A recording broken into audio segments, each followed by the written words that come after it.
Good afternoon and welcome.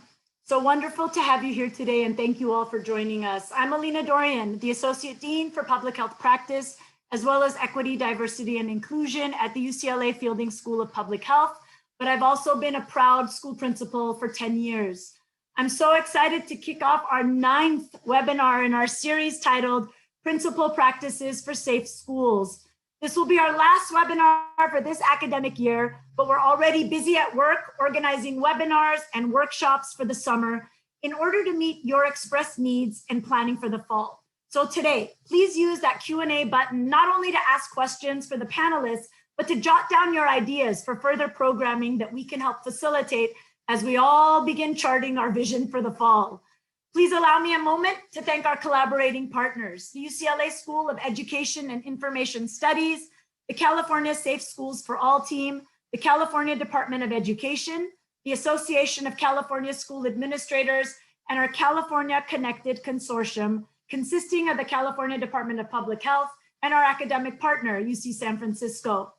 Today, we are lucky to have with us our insightful public health expert, as well as incredible school administrators who will share their thoughts and insights on wrapping up this very unique school year during COVID-19. We hope the information and dialogue today can better inform, empower, and create confidence in the decisions we need to make to keep our schools vibrant and safe. I'll try to keep a bit of time at the end to address some of your questions. As I mentioned before, use the Q&A, put in your questions. Thank you for those who submitted questions ahead of time. All of your questions and comments are very valuable in helping us design programming to truly meet your needs. Now, please help me welcome our panelists. We're honored to have with us Ms. Trudy Raymundo. Ms. Raymundo served in San Bernardino County since 1990 and began working in public health in 1997. She became the San Bernardino Public Health Department's director in 2012, and in June of 2020, she transitioned to the California Department of Public Health as the head of external affairs for COVID-19 response, which includes overseeing tribal affairs. We're also very happy to have an amazing panel of school administrators, beginning with Ms. Yvonne Nelson, principal of Foothill Elementary School, a dual immersion school in the city of Pittsburgh in East Contra Costa County, where she has held this position for the past 6 years. Prior to becoming principal, she taught for over 20 years at several elementary schools in the West Contra Costa County School District. She received her bachelor's in liberal studies from San Francisco State University and her master's in education from the University of California, Berkeley. She's a proud member of the Principal Leadership Institute at Berkeley, shout out to cohort 15, and an even prouder mother of 2. Next, we have Ms. Susan Montano, proud principal at Ricardo Lizarga Elementary in South Los Angeles. This is her 5th year as principal in LAUSD, and at the center of her work and her everyday practices is the commitment to lead with heart and to foster a culture of care for her community. We're also very pleased to have with us Dr. Cynthia Gonzalez, principal of the Communication and Technology School at Diego Rivera Learning Complex in LA County. Dr. Gonzalez was a former candidate for the LAUSD School Board, receiving the endorsement of the LA Times. She has 10 years of experience preparing high school students for a post-secondary education and 19 years of experience working in Los Angeles schools, specifically in South LA. And finally, we're happy to have Ms. Mylene Keipp, principal of Eagle Rock Junior Senior High School in Los Angeles County. Ms. Keipp began her career as a teacher in LAUSD in 1993 and has served as a teacher, mentor, coordinator, administrator, and of course, in other duties as assigned. She's a proud mother of 4 LAUSD alumni. She met her husband at UCLA's Center X Teacher Education Program. And since then, both have continued to work with high school students, proud Bruins. She's a graduate of UC Berkeley, UCLA, and Cal State LA. So once again, thank you all for being here. And now it is my honor to invite Ms. Trudy Raymundo. Hi, good afternoon, everybody. And thank you again for inviting me here. And I'm happy to be back this afternoon to talk to you a little bit about how we can end this year, strange as it was, safely, and hopefully give you an opportunity to be able to celebrate the year and really, again, do it safely and responsibly. I do want to acknowledge, I know in the last month or so, as a state, we have rolled out quite a bit of guidance. I think the cadence with which we've been rolling out guidance has certainly been a little overwhelming, certainly for us as we've tried to push things through. And so I can certainly understand how there can be a lot of confusion and certainly a lot of uncertainty in terms of which guidance to use for particular school events. So hopefully my presentation today will help enlighten some of the and provide answers to you in terms of some of the questions that you've got. So next slide, please. So I wanted to provide an overview today of what I think are the most relevant guidance for this audience in terms of how do we wrap up the school year activities. So I'm going to go briefly over what are the major requirements amongst these particular guidance. The indoor seated live events, our outdoor seated live events. We recently posted guidance for private venues and events. We have guidance now for graduation and commencement. We have guidance for gatherings, and I think for many of you, you're probably already infinitely aware around the K-12 guidance. Next slide. So I think this is a great slide and hopefully also gives you kind of a quick cheat sheet in terms of the guidance that you might want to consider for a particular event or activity. And I think this is, again, a really great cheat sheet for you to quickly look at. So if you're thinking about doing a graduation or commencement, really look at the outdoor seated live events guidance. In fact, we point to it directly within our graduation and commencement guidance. You may also want to consider an indoor seated live event guidance if you're planning to have an indoor graduation or commencement ceremony. And then overarching, we definitely want you to take a look at the graduation commencement ceremony. The distinction between it is the outdoor and indoor seated live events really will give you the requirements if you plan to have an audience at your commencement. And so it'll give you the requirements in terms of the capacity limits if you elect to have an audience, what are some of the requirements the audience members must follow.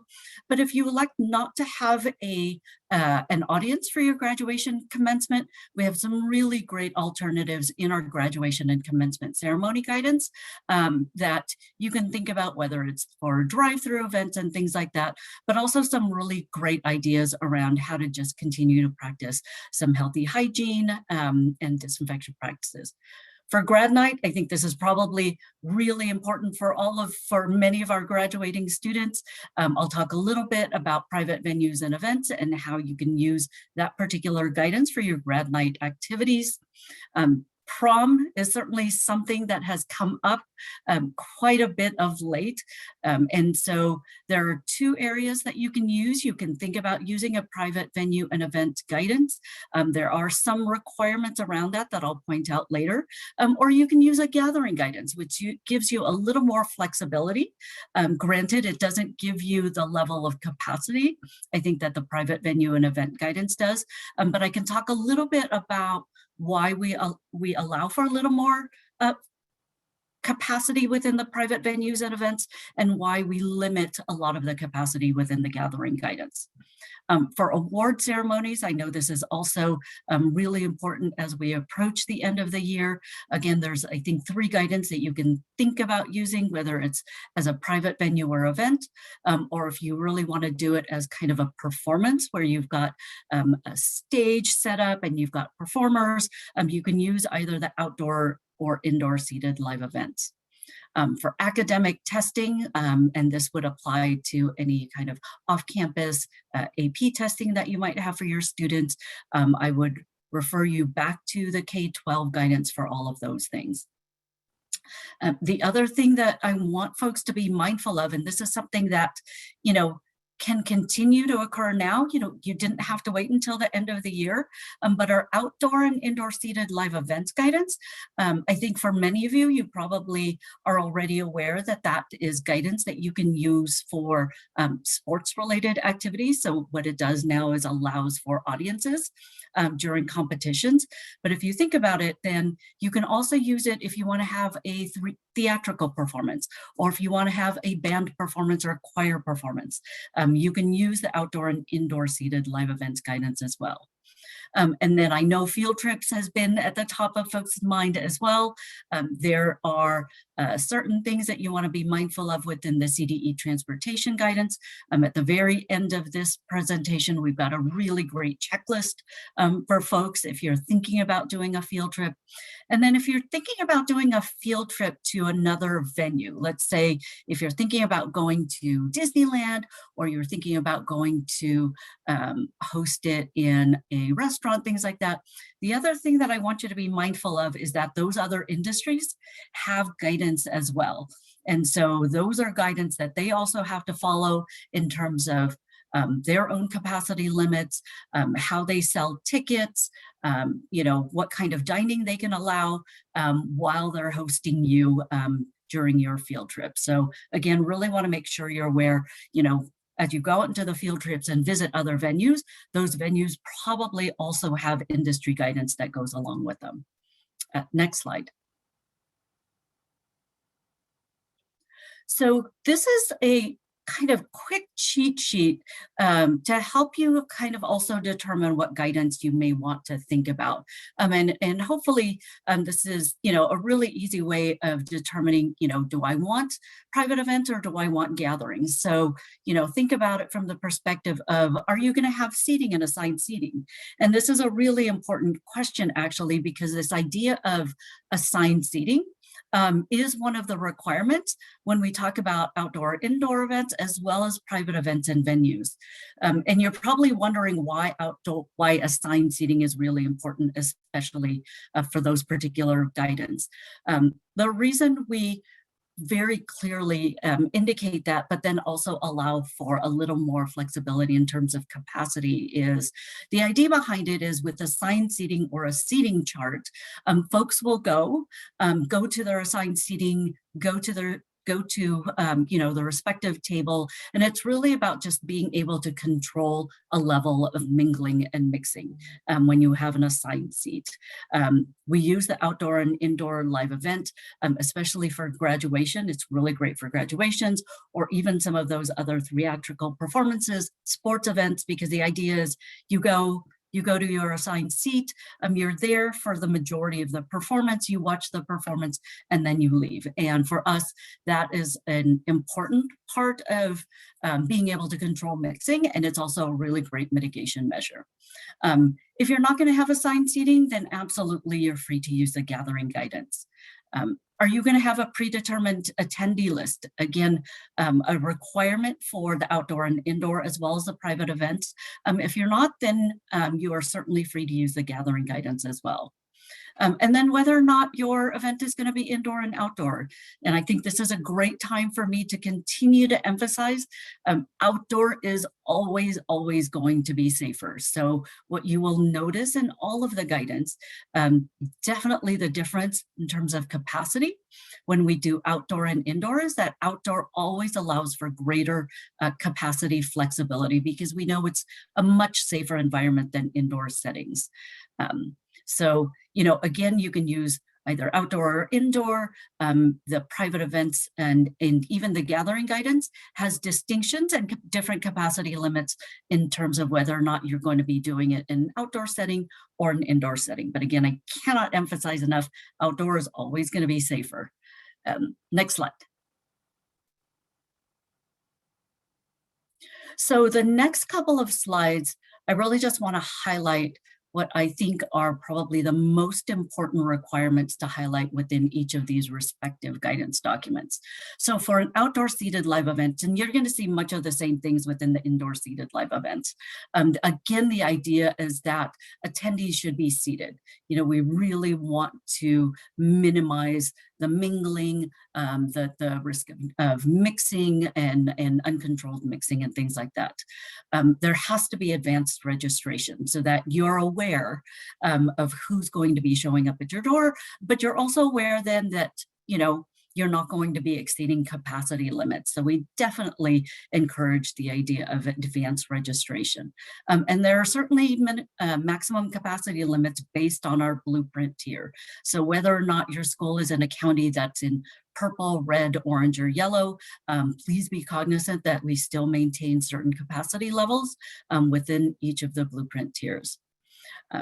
There are, as you will see in a lot of the upcoming guidance, something that we have been mindful of with the most recent guidance we've been rolling out is this idea of how do we continue to incentivize, but then allow for greater capacity flexibility if folks are willing to be tested or show proof of full vaccination. And so those are actually sprinkled in through much of the guidance that we have been doing, with the exception of gathering. And I'll talk a little bit about why we didn't do that. But it does allow for greater flexibility if the entire venue is either negative tested or fully vaccinated. So you can't have a mix. You can only take advantage of any what we're calling capacity bonuses if the entire venue and everybody, all of the participants, either do show a negative test or show full proof of vaccination. And then within all of these, we are limiting right now to in-state visitors unless you can show proof of full vaccination. I know we've gotten this question, especially around the graduation. Right now what we are seeing, quite honestly, is we're certainly seeing some very alarming things happening in other states across the nation. And so we want to be still really careful about the mixing within the state. And so you are allowed to have out-of-state visitors so long as they are fully vaccinated, but there are requirements that any other participants need to be in-state visitors. Next slide. And then this is just a breakdown, again, by purple, red, orange, and yellow in terms of what the current capacity limits are. The one thing I want to highlight is in the orange tier, and this is where you're allowed to take advantage of what we're calling that capacity bonus. And so normally the capacity would be 33% of the total venue, but if all attendees, so it can't be a mix, you can't take advantage of the 67 if you only have only one section is fully vaccinated or only one section. It has to be everybody that's in attendance, but you can go up to a 67% capacity of the entire venue if all attendees either show proof of a negative test or show proof of full vaccination. And we do ask that the negative test have been done within the prior 72 hours. And then yellow, we don't allow the capacity bonus because we still, in the tier structure, we still want to maintain some semblance of mitigation and some semblance of restrictions. And so 67% is really the highest capacity that we're allowing in this outdoor setting. Next slide. So in the indoor seated live events guidance, again, very, very similar to the outdoor seated when it comes to seating, comes to advanced registration. Again, be cognizant around the maximum capacities per the blueprint. What I do want to highlight is that for indoors, it is not allowed in the purple tier. And the reason being is that we really still consider indoor settings to be the riskiest kind of setting. And for counties that are still in the purple tier, that is really that is considered widespread community transmission. And so we really want to continue to be protective and use the greatest restrictions possible. There are also differences if you're thinking about food and concessions in an indoor seated live event. Because it's indoor, food actually has to be eaten in a separate designated area. So what we don't want are folks sitting in their seats, removing their mask or lowering their mask and then eating while they're watching the performance. Because it's indoor, it's really those aerosolized particles and those droplets. And because it's an indoor setting, what we don't want is that to happen in such a large venue. And so be mindful of that food and concessions are treated differently, and they have to be eaten in designated areas. The other thing with indoor setting, next slide, as you'll see in the next slide, is because what we've discovered with indoor venues is that there's a huge variety in terms of the capacity for some of these venues. And so we want to be really mindful of just the sheer numbers that we could be looking at when we're talking about an indoor risky setting. So for venues that go up to 1,500 people, we've got certain limitations here around between red, orange, and yellow. We do allow capacity bonuses, again, for venues 0 to 1,500. What you're going to see in the venues from 1,501 and above, especially in the red, because we consider that still to be substantial in terms of community spread. We are only permitting it if guests show a negative test or proof of full vaccination. It's only as we start to move into what we consider moderate and minimal community spread, where we do allow capacity limits without necessarily having all guests and attendees either be tested or show proof of vaccination. What we do allow for though is that you can have a capacity bonus within the orange and yellow if all guests again are negative tested or have proof of vaccination. Next slide. So this is probably one, and I know I was really happy we were able to get this out with the timing that we did. So hopefully you've all had a chance to take a look at it, is our graduation and commencement ceremony. I know many of the kids are probably incredibly excited to be able to participate in an actual graduation or commencement. And I'm happy that, you know, we can provide guidance in order for the kids to be able to celebrate, the parents to be able to celebrate, but also do it in the safest manner possible. Couple things to note, you know, all of these, especially if you have an audience, you need to really then take a look at the outdoor and indoor live events guidance. Those are the things that will dictate how you have a graduation if you want to have an audience in attendance. And what it does is then you need to be mindful of what the capacity limits are. Please know that all of the folks that are in attendance are counted towards the capacity limits. So it's all of the students, all of the parents, all of the faculty, all of the staff. We ask that you really limit the attendee groups to a household unit. And we want to make sure that you understand that we need to continue maintaining that physical distancing between different household units. The one thing that I also want to point out, it is in our indoor and outdoor live events guidance, but if you've not seen it, if you're going to have an audience and you're going to have performers, and the performers is like, you know, if you're going to have a stage and you're going to have folks providing any sort of speaking or being able to provide any of the diplomas and documents, there has to be at least 12 feet of distance and a barrier between your graduates and then those that are on stage. So please be mindful of that. It is not 6 feet. We ask that it be 12 feet. Next slide.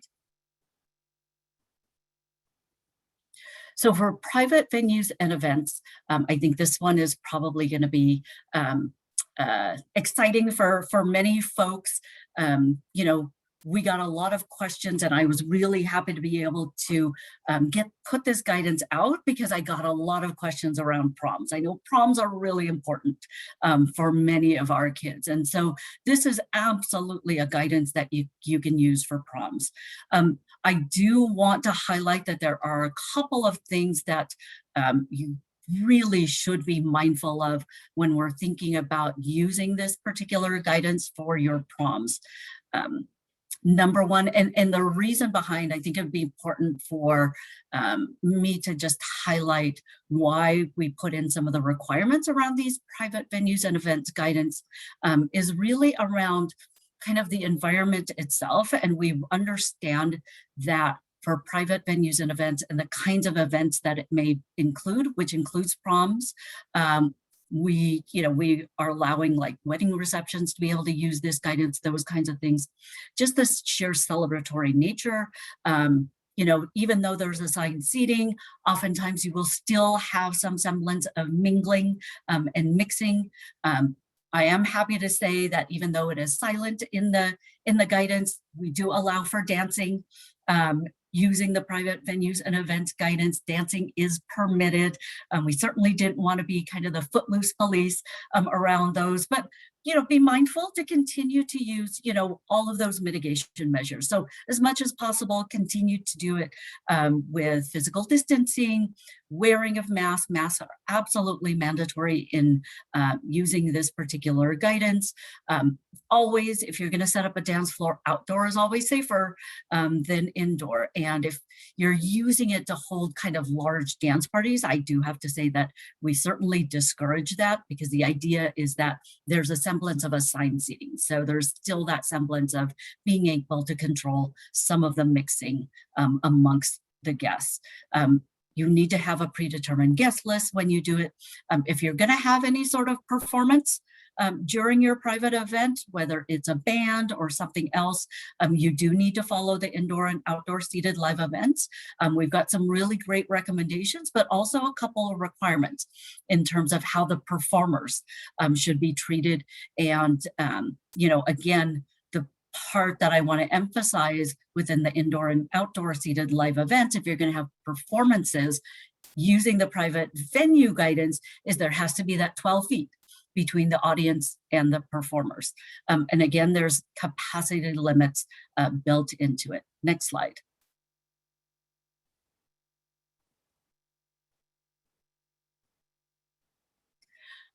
So the one thing I want to absolutely point out in private venues and events, because I think it's really important as you consider this, it is not permitted in an indoor setting in purple.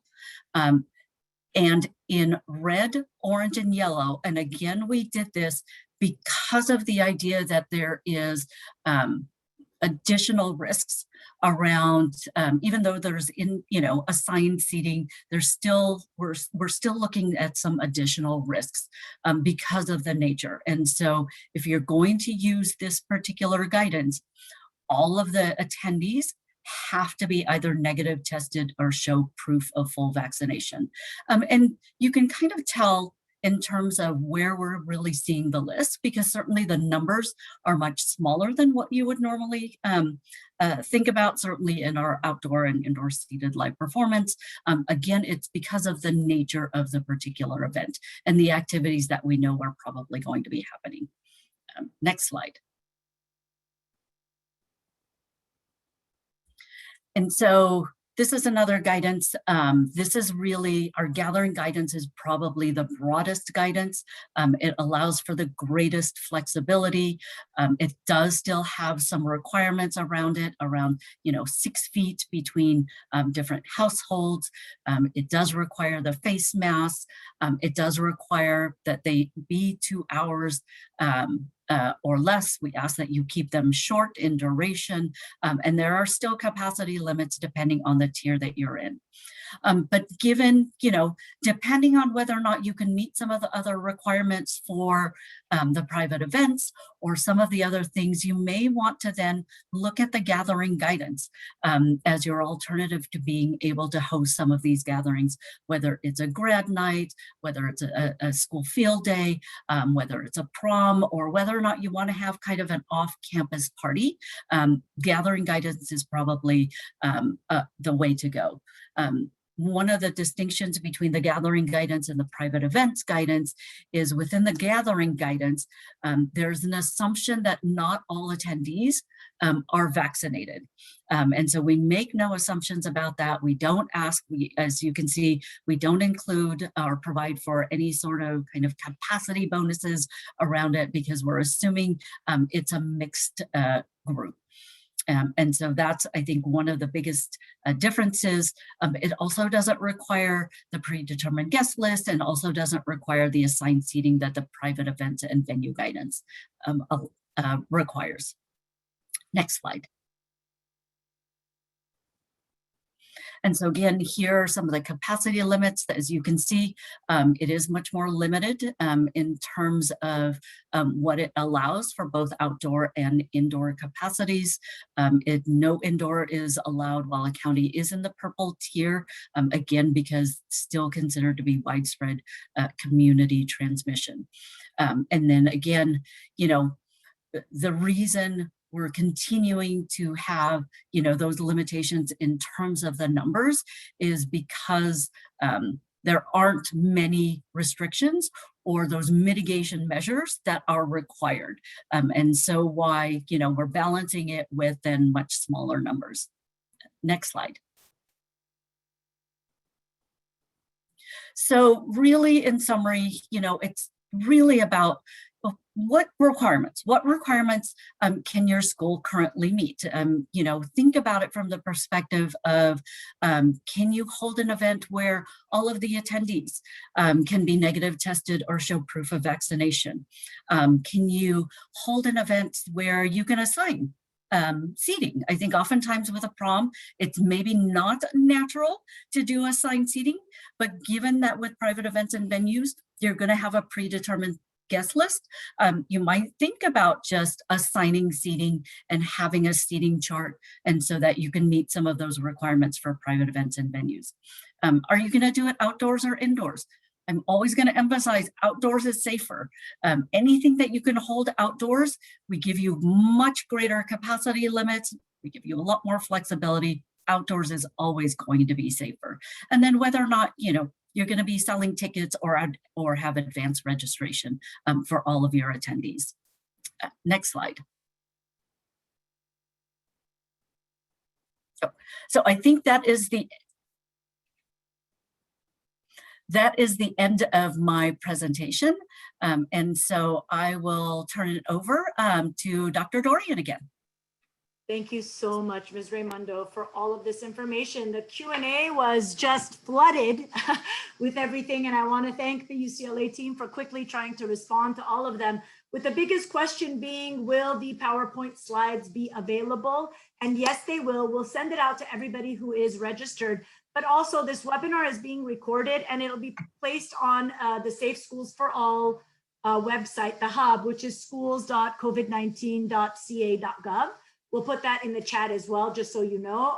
So the webinar will be there, and we'll also send out the PowerPoint. So now I am pleased to invite all of our esteemed panel of administrators. So if you can turn on your cameras, Ms. Raymundo, if you can turn on your camera as well, we're gonna have our school administrators go around with poignant questions for you. And I'm gonna ask Ms. Nelson if you can please start us off.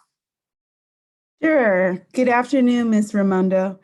My question is, if we are planning a car parade style graduation, is it safe to set up a photo op for families to get out and take pictures without masks?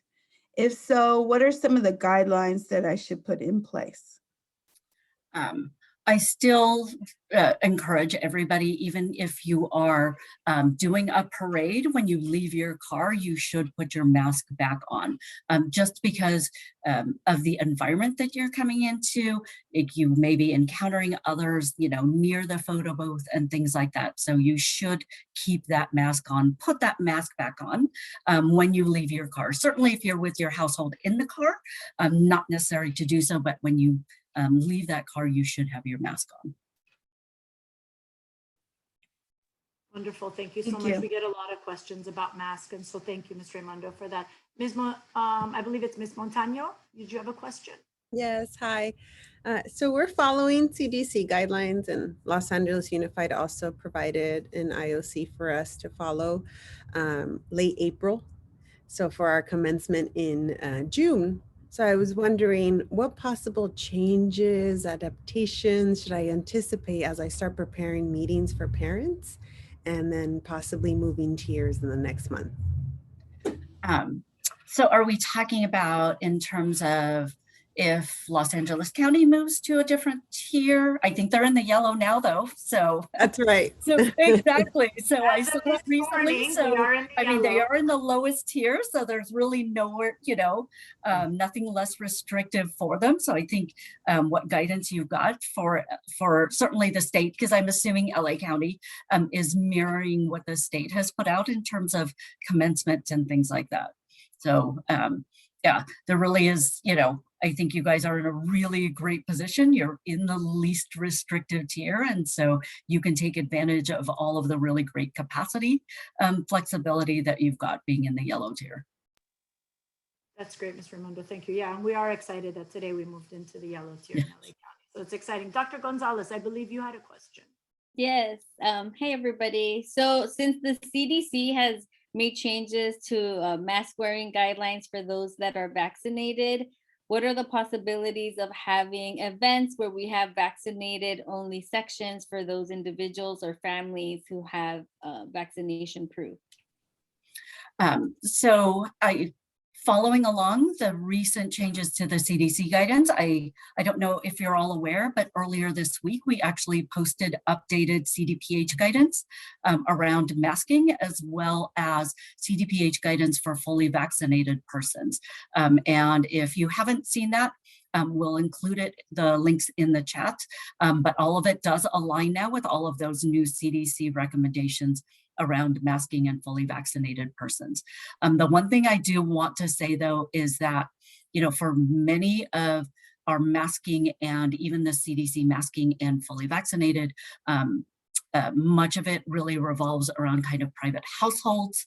If you're talking about when you're going into a venue and you have a fully vaccinated section where another section maybe still just negative tested, things like that, irrespective, we still require masking. And the reason being is that, oftentimes you will have workers working the events. You may not know the status of the worker, so it's still a protection for the worker. There are certain still Cal OSHA ETS requirements that are involved masking. And because, even though you're sitting in a kind of fully vaccinated section, what we've done if in the blueprint sector chart, I don't know if many of you have seen our addendum to the blueprint sector chart, which actually addresses if you have fully vaccinated sections. What we've done is allowed folks to remove the physical distancing. So at least now you can sit kind of with your family, you can sit shoulder to shoulder, but we do still require masking. We do still require masking in all of those. And simply because we know masking is one of the most important mitigation measures. It is, the virus is spread because of droplets, things like that. We also know oftentimes in many of these venues, folks want to shout, they want to celebrate, they want to speak loudly. And so the best way to help protect others around you, especially, if you've got workers where you've got, or others, and you're not sure of their status, that's also the best way to protect it. So, and protect yourself and protect others around you. So masking is still required. But in the addendum, it does say if you have a fully vaccinated section, you can remove the physical distancing. So now you can sit with your friends and family. That's great. And I think that we're putting into the chat the links to the documents that you're referring to as well, so that everybody can kind of find them if they need them. I also think it was great that how you talk about just the personal private gatherings versus kind of really looking at sort of these larger things, and that this big brushstroke, masking is probably the most important thing and the last thing to leave us, right? And so really thinking about that as we move forward is really important. Ms. Keipp, I believe you have a question. Thank you. So knowing that we are still masking outdoors and vaccinated, what are some of the best ways to verify that folks are indeed vaccinated? So in the addendum to the blueprint sector chart, we actually provide instructions on what would be acceptable for vaccine verification. I know this is probably an incredibly hot topic, and we're actually watching what's happening at the federal level very closely in terms of, are there going to be standards around vaccine verification? But if you take a look at our addendum, we've got some kind of ideas on how you verify that. So it can be as simple as just being able to show your card, being able to show a picture of your card. I'm fully vaccinated. I made sure to take pictures, like I have 100 pictures of it, because I'm probably going to lose my vaccine card at some point. So I have pictures of it. I've taken photocopies of it. Photocopy of your vaccine card is absolutely acceptable. I've screenshot the little note that I got from my doctor's office that says, hey, congratulations, you're vaccinated. So I have that, screenshotted. So there's a lot of ways, but I would take a look at that addendum. It actually, when you're talking about following any of this guidance, in terms of and being able to use kind of the negative tested or the vaccine capacity bonuses, at the very bottom of the addendum, we include both a definition and a verification. So take a look at that. It tells you kind of how, what the definition of fully vaccinated is. I think everybody probably already aware it's 2 weeks after either your first dose of J&J, your only dose of J&J, or your second dose of the Moderna and Pfizer. For testing, it really is about making sure that you have the testing done 72 hours prior and are able to show the negative test result before you enter into. But we also provide direction on what you can use for verification purposes. Beyond that, we are looking at how we design kind of standard state guidelines for vaccine verification. It is definitely an evolving area. I think there's probably a lot of areas we can start to think about from a technology perspective. And so, right now we are using very much analog, I have to say, kind of a picture of it or just be able to show it, but we are still very much researching how we can also use technology to be able to do this. And what are some of the standards that we should be employing? Raymundo, I hope, when you open up your picture that says congratulations, confetti comes down. We've gotten used to that every time. I know, right? It's like, yay. All right, Ms. Nelson, I believe you have a second question. I do. This one pertains to AP testing. Where is the best place to look for guidance on providing school space for students taking AP testing on the weekend? That one, I would definitely go back to the K-12 guidance. That one will provide you all of the parameters because it's educational in nature. It'll give you the parameters as well as some of the safety mitigation measures you should think about because it's considered kind of an educational setting. So definitely go back to the K-12 guidance. Thank you. We have those coming up very soon, of course. Ms. Montano, your second question, please. Yes, so if we are to, have students take their tests to come onto campus for, I'm thinking of my little kinders for kinder culmination, and maybe this is the first time that they actually take a test, what would be a good time frame for them to be tested before they enter? Is it 72 hours or does it depend on the tier? It doesn't depend on the tier. So our recommendation is always 72 hours prior. That's great. And I think, just thinking about also the kind of testing that you have available to you in your school antigen. Exactly. Yeah. And as a follow-up, we are working on what we are calling interim testing guidance. We're hoping that it gets finalized soon. And it's going to be a really great kind of comprehensive guidance. It will outline like the various testing modalities that are currently available, what modality works best for a particular environment. It will talk about what the best cadence is, for PCR versus antigen, because we know there's different sensitivities. It will provide really great information on what we're calling pre-entry testing. So if you're needing to show proof of negative testing to enter into an event, it will give you some of those parameters and then recommendations around that. So I'm hoping, we get that out soon as well. But I think it's going to be an incredible resource for everybody. I also think that's where all these webinars are going to come in handy again, right? Really thinking about what all of this means and how we can work it out together.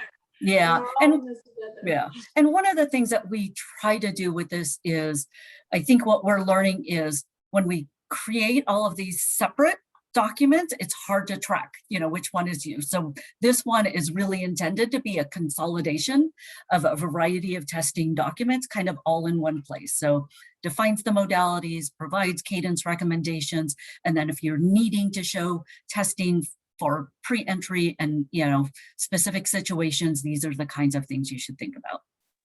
Which would be great for us to get ready for the fall. Ms. Raymundo, can I, before we turn the tables, because I wanted to turn the tables, and I think you had 2 slides left. Is there any way that we can see, because I think you had some slides on field trips, which I think was another thing. And I assumed, and so can we see if we can pull those up and we can do these 2 as well? Yeah, I thought I was losing it. I thought, okay, well, that must be the end of my presentation, but no problem. So yes, so field trips. I know this is, again, has been a burning question for many of you. I've gotten this question. Yes, field trips are allowed. We actually included as an FAQ in our K-12 questions and answers page that field trips are allowed. You should still follow the K-12 guidance because it will provide all of those great kind of safety mitigation measures that you need to be cognizant of and you should be following in your field trip. There's also CDE busing guidance that I want you to be cognizant of. That will really give you some of the requirements and recommendations in terms of transportation through your field trip. And then next slide.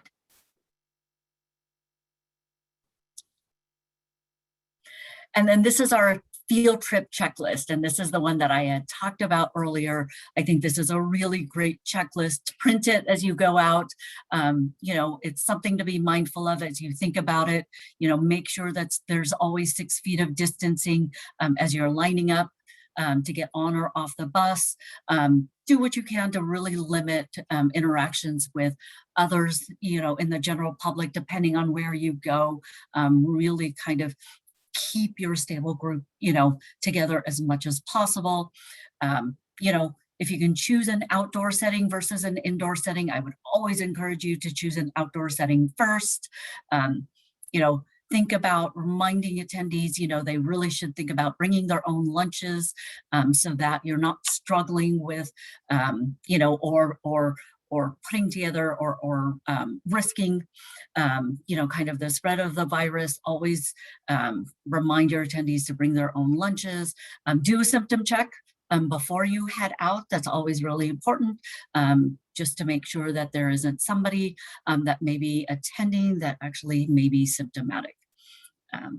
And next slide.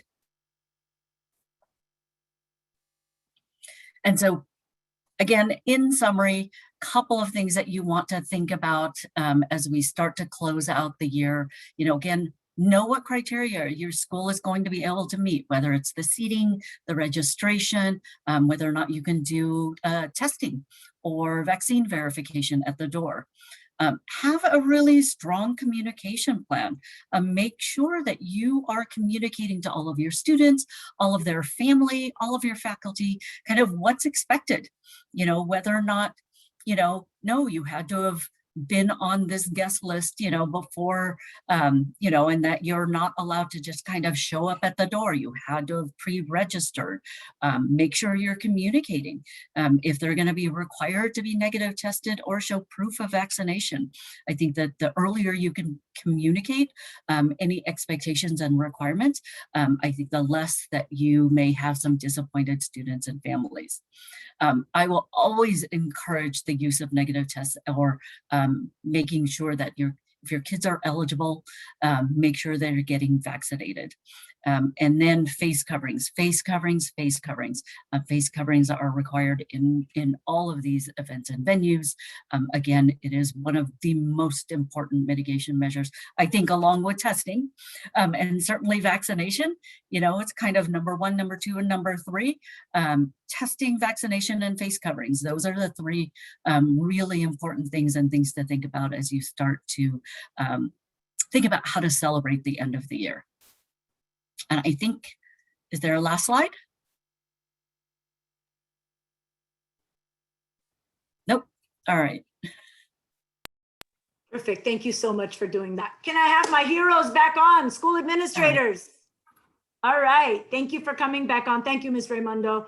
I really knew I had seen those slides and I didn't want us to lose your expertise on that. So thank you. But now, if it's okay, I'm going to turn it over to Dr. Gonzalez and see if she's willing to pose a question to her colleagues about how the end of this school year is going and where they're going. Thank you. Thank you. So I think one of the things that I've been really reflecting on is my role as a principal, and vaccination, not just access, but ensuring that the community is vaccinated. And I'm wondering from my fellow administrators how they see their role as leaders in their schools, but also in their communities, around the vaccination issue and how that connects to equity and access for students across all of our county and across the state. Thank you so much. It's really about two things: communication and modeling. Whatever opportunities we have to teach, we are teachers first. So we teach about what the vaccination means for our community. We also show photos of when we are getting vaccinated.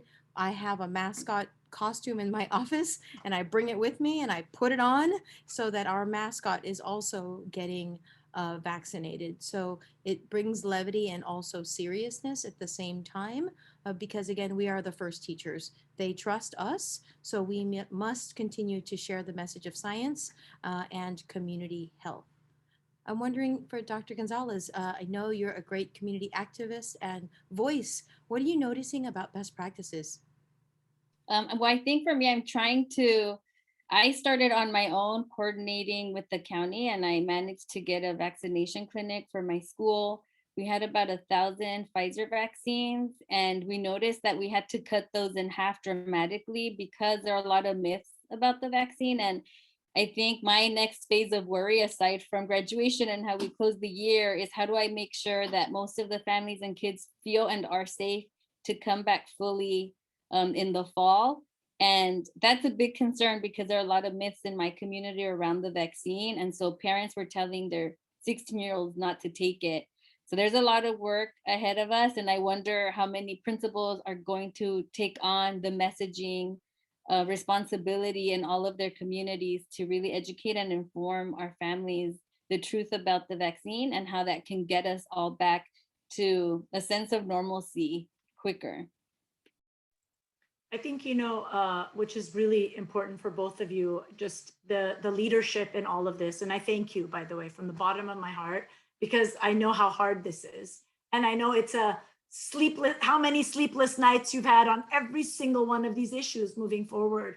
But more than anything, it's really that idea of wanting to keep your community safe and really thinking about what that means and all of us working together. And again, coming back to truly understanding what those myths are, I think is another huge piece. And in being able to, when we talk about the science, in being able to appropriately explain the science and understand that we just want to keep everyone safe and what that means and how we are moving forward. So thank you both for that. Ms. Keipp, I believe you had a question for your colleagues. Yes. So what have you been most proud of during your leadership throughout this pandemic? What are you looking forward to celebrating as the academic year comes to an end? I can take that one on. One of the things about COVID and this whole pandemic is the spotlight of equity issues, not only in education, but as well in our communities, around medical care. And so this has given us an opportunity at our district to really focus on some of the equity issues that we've had in the past. Our school was not a one-to-one device school, and we now have a laptop in each child's hand, and we plan on continuing to have our students use the laptops both at home and at school, and it's been great. So many more issues, but tackle them one by one. Ms. Nelson, what reminded me right now, just that second, was how long this has been happening for us, but how far we've come in so many ways from when we started in March, that all of a sudden we all shifted to where we are now. And, it hasn't gotten easier because it's new, it's changing, it's ever gray, sort of in that. but it's just amazing in what you just said. And I congratulate you on everything and applaud you, knowing we have a long way to go always, right? Especially around equity when we think about those things. But again, thank you so much for that. Ms. Montano, can I ask you to answer that question as well? Yes, I don't want to get too emotional, but I'm really proud of the students. They have been so resilient in so many different ways, and you know, they can't always tell you, I'm staying strong, Miss Montano. You know, they don't always share that way, but you see it in their everyday actions, how when they're submitting their work, how they're just handling things, and you find out through the family what's really going on, right? You don't always hear it from the student, but you find out from the family, and you're like, just thinking, wow, that takes an immense amount of strength, of like courage, and just thinking about the way it did. I won't even get into details, but just a prime example, how often we've changed their schedule and they're still joining, they're still present, it's still happening. So camera or not, they are engaged in learning. And so I'm really proud of them. That's so wonderful. Thank you. Dr. Gonzalez, I'm putting you on the spot again. I guess the most proud is that we've survived, you know, and we're here. So that's like a huge thing already. But I think that the way that people have leaned in on each other during these times, and I know they're stressful, so I don't want to sugarcoat, like we didn't have those stressful moments, especially returning to school.